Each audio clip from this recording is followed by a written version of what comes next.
Market demand and market supply is very, very important for us to understand. They kind of play in such a way that they regulate the fares on its own.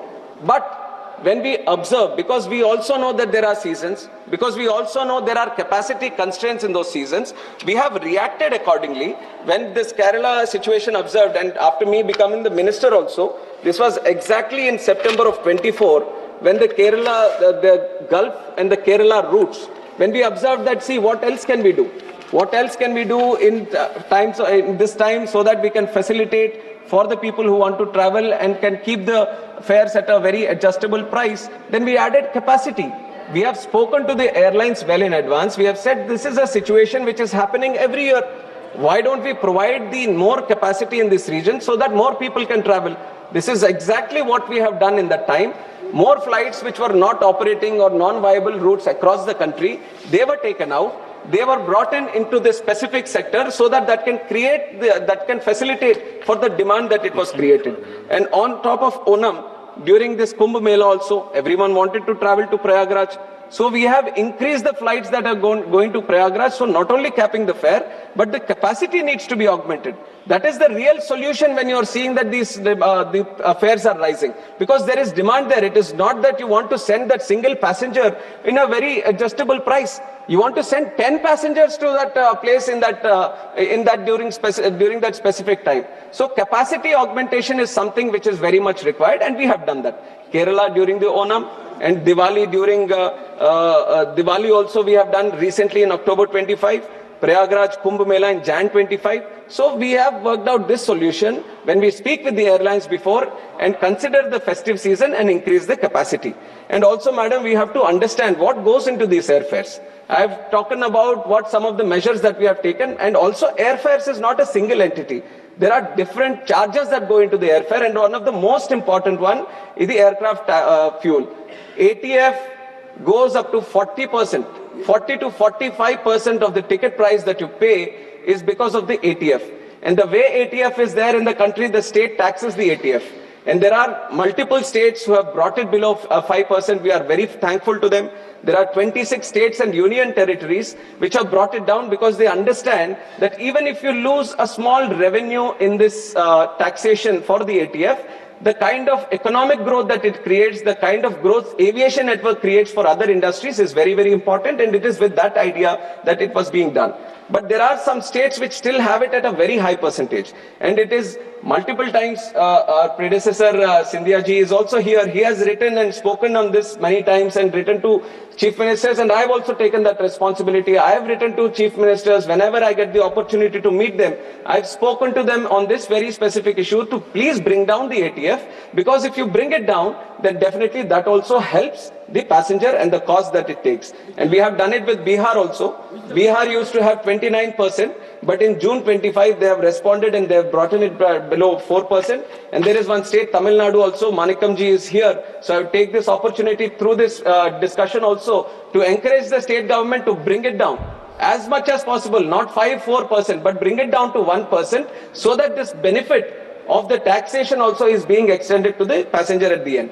And now this is the ATF. And when it comes to the DGCA measures, DGCA is also a very important regulator for us. It also looks after the safety. It also looked after the airlines and their operations. Now there is a tariff sheet which is being done by the airlines to see how are we going to charge.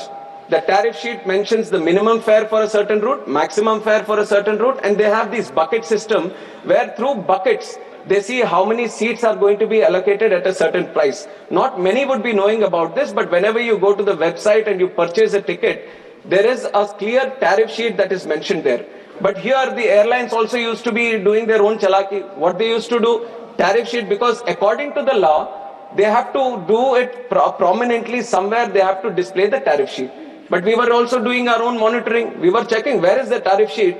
But we used to go to the web page and it used to take ages to look at it where the tariff sheet it is. It is right at the bottom, and even the letters with which it was written was only, you can see it only if you use a binoculars. It was at that situation. Then we said this is not the purpose of through which the law has been kept. Then we have updated them. We have instructed them that whenever they open, the tariff sheet should be seen right in the front in big letters so that every passenger can see it. We have brought that change. We have monitored that change. Now the tariff sheet is thoroughly displayed. But not only tariff sheet. Now earlier there was the rule that the tariff sheet, there was a small clause which gave an advantage to the airlines that every day they can change the tariff sheet. ऐसा होगा तो कैसे होगा? आज का tariff sheet आज का बन रहा है, आज का ticket हमने ले लिया, कल का tariff sheet कल का बन रहा है, तो again it's not serving the purpose. Then we changed the clause. Then we changed the rule that was giving that clause, that measure, and we said, you won't change it every day. You won't change it every 24 hours. You will only change it every month, so that once the passenger sees at the end of the month, first week of the month, they have to give us the tariff sheet saying in that sector, in this month, how much are you going to charge, how many bucket charges you have. So everything the passenger should know on what charges it will be there. So we have changed it to 1 month. That is also a facility that the passenger will have. I would encourage more passengers to look into this tariff sheet, to look at how the pricing is done, what is the minimum bucket, what is the maximum bucket. And this we have done it last year itself, and we have observing some changes because it improves the monitoring mechanism that we have on these airlines and their tariff sheets. And also on top of this, there is a tariff monitoring unit that we have created in DGCA. And the purpose of this specifically is to look into what the pricing is and how the airfares are fixed. Are they following the tariff sheet or not? Are there abnormal situations that are being created? So specifically just for tariffs, we have created a tariff monitoring unit, and it has been strengthened time and again through various measures. And earlier, when it started with around 50 routes. But now we have expanded to 78 routes. We are also taking international sectors also right now to understand where and how these tariff fares are being changed and how they are being done. And the tariff monitoring unit, which is going to be a very important unit for us to monitor these tariffs, we are bringing in more IT tools.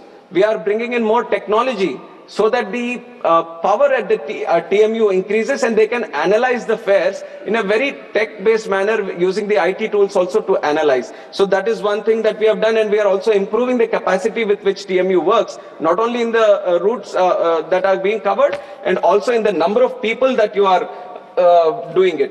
So this is one. And then the most important thing in civil aviation sector in the last 10 years, this is a success story that not only me, who is part of this government, can talk about. Everyone on both sides, all across this house, they can all speak about it, that the UDAN scheme was one of the most successful scheme, not only for the country, but for people across the world that we can showcase to. UDAN scheme has made democratized air travel in the country. The way we have brought inclusiveness in civil aviation is because of the UDAN scheme.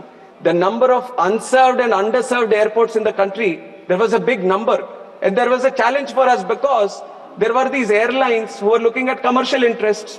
Naturally, the airlines would look at viable routes to function, and that is the most metro routes or the tier 2 to metro routes. But we have been creating airports across the country, especially in the northeast, in our union territories, where they might be not viable to function, but still they need air connectivity. People were aspiring to have air connectivity in the country. So that was when our Honorable Prime Minister came up with this flagship scheme of UDAN, Ude Desh Ka Aam Nagrik, and it has done wonders to civil aviation sector in this country. Whatever we experience, we have gone through different places now where people would have not ever thought that they would have an airport at that location. Because of the UDAN scheme, we were able to start an airport there.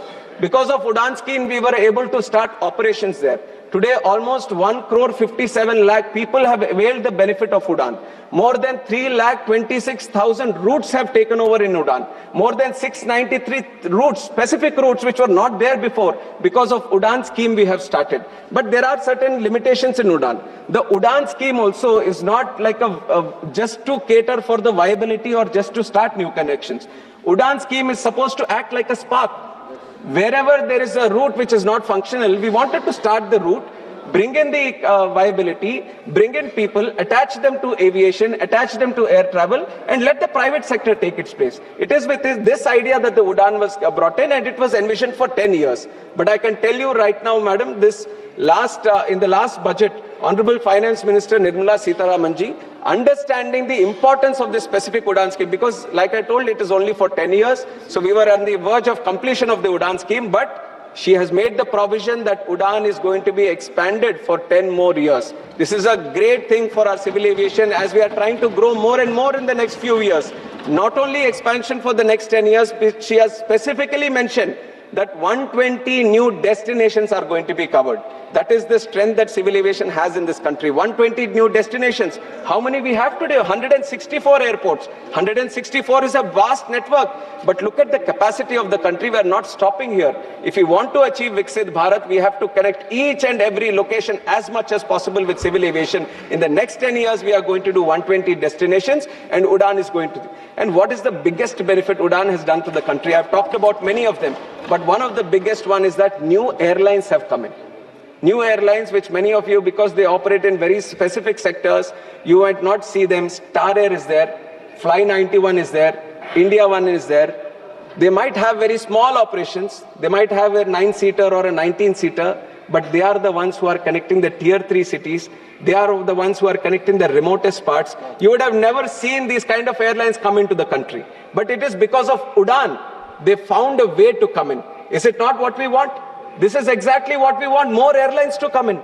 More competition to be there in the country. And UDAN is specifically looking into that. Now in the last 10 years, if we can see so much success in UDAN, with modifications on the UDAN, which is going to facilitate for more people to come in, more competition to be there, more routes being established and more connectivity being established. Imagine the kind of growth we can see with the new expanded UDAN in the next 10 years.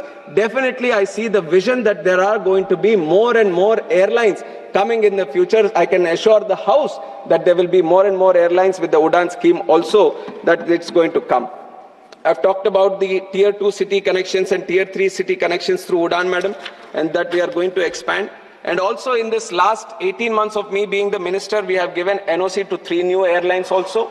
And 2 new airlines have also applied for NOC. So this is a continuous activity. We are engaging with the stakeholders. We are engaging with the market. We are creating that aspiration that if you want to be in this sector, this is the time that you want to start a new airline, because the demand is continuously growing. This is the approach of the government also, that we need more airlines. And not only this, I would also like the people here to understand the real bottleneck here. Airports we are creating. Airlines, we have the UDAN scheme where we are encouraging, we are giving the viability and all that. Availability of the aircrafts is the serious issue that we all need to understand. There are only certain players across the world who are making these aircrafts. If I have a lot of money to buy aircrafts, if I go sit today that I'm going to start an airline today, I have the unlimited amount of money for me and I want to buy 100 or 200 aircrafts. I can't have these 100, 200 aircrafts right here, right now, today. Because the manufacturing at which it is going comes at a pace. Every month, there are certain factories that they have, there are certain assembly lines that they have. They can only, the throughput of these shops are only that much. And they are not only supplying for India, they are supplying for across the world. There is a huge demand in Gulf. There is a huge demand in Asia Pacific region, and everyone is having to wait for this. India is also waiting. How many orders do we have? 1,700 orders. 1,700 orders pending with Airbus, pending with Boeing, pending with other players. Once we get this, if let us say these 1,700 orders, which our airlines are doing it today, if they all come into our sector, then definitely it is going to benefit the passengers. But the bottleneck is not within the country or with the government or with the airlines. It is the availability of these airlines. We have recognized that. And that is exactly why this government has taken a stance that we are not going to only wait for these aircrafts to be built across. We are going to create a program where the aircrafts can be built in the country. We should have a made in India aircraft also, and that is the vision with which this government is moving. There is a Russian Sukhoi Sj-100, which is a regional aircraft. We are talking with them. HAL is engaging with them. They have gone into MOU. They are going to get the technology here so we can build the plane here. Embraer is a very good plane, very efficient plane. We are seeing Star Air, which is operating on Embraer, giving good connectivity to these tier 2 cities. They are also trying to increase increase their operations. We are talking with Embraer. We are telling them, please come to India and manufacture your shop here so that we can manufacture the aircrafts here. If you have 1,700, demand for 1,700 aircrafts in the future, and if you can get the companies to come and build in this own country, then imagine how much easier it is going to be for people who are airline operators here to get the aircrafts. We can have aircrafts being done here in this facility also being extended. And another type of cost, because these airlines, they run on very thin margins, that also we need to understand. And what are the challenges they face? They faced COVID. COVID was a time nobody was traveling, but they were there surviving. They were there paying salaries to their people. They've all gone through it, even though